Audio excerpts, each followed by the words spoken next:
Then the Pope goes on to say, number 2, celebrations of the Missal according to Blessed John the 23rd can take place on weekdays, and while on Sundays and feast days there may be one such celebration. This means in a Novus Ordo parish. Much of this does not affect us because we already have a parish.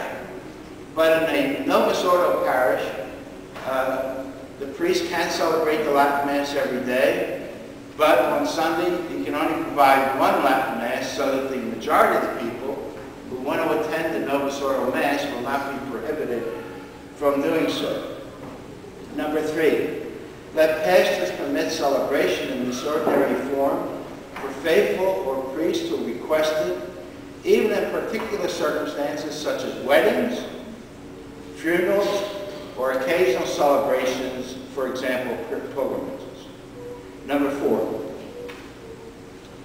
and this is extremely important, priests using the Missal of Blessed John the 23rd must be qualified.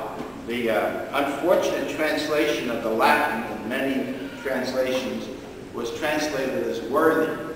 That's a very misleading translation.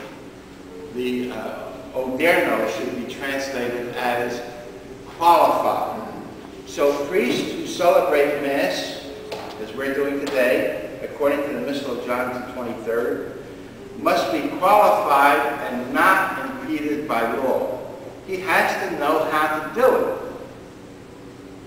So, for example, in the Diocese of Lincoln, Nebraska, I know that the very day after Bishop Ruskowitz got the motu proprio, he sent a letter to all the priests informing them that permission is no longer needed, but there must be certification. The bishop must make sure that the Mass is celebrated properly. And if the priest is unable to celebrate it properly, then the bishop will have to take steps in some way to provide the faithful with the Latin Mass. As I said, the problem is the language and priests are not prepared to do it, just not prepared to follow the Missal of John the 23rd. And also not impeded by law. Independent chapels are still forbidden. There's no such thing as an independent priest in the Catholic Church, even with this motu proprio, unless a priest has the faculties of the diocese in which he is saying Mass. In our case, unless he has the faculties of the diocese to celebrate any Mass or any sacrament, every priest must have the faculties granted to him by the bishop.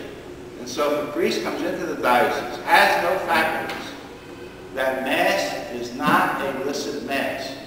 He's got to have the faculties of the diocese.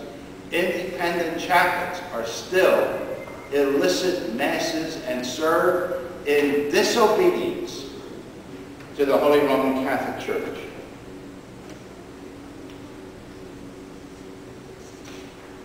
Okay.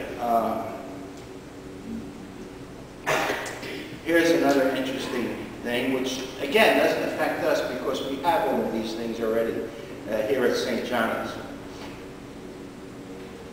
Bishops are granted the faculty to celebrate the sacrament of confirmation using the formal Roman pontificale, as the Good of Souls suggests. Well, Bishop Canis has already done that last year. He's going to do it again this year. So, Article 10. Yeah. It is lawful for the local ordinary, if he judges it, the local bishop, if he judges it inopportune, to erect a personal parish according to the norms of Canon 518 for celebrations according to the older form of the Roman Rite, or appoint a rector or chaplain with due observance of canon law. Well, Bishop Buchanan has already done this. We have our own, we're not yet a parish, but for almost 2 years now we've had everything that was granted already in this universal indulgence. We've had daily Mass, we've had the sacrament of confirmation administered by the bishop in the old rite, We have all of the sacraments administered in the old rite: baptism, confirmation, anointing of the sick, and we have a schedule of Latin Masses on Sunday.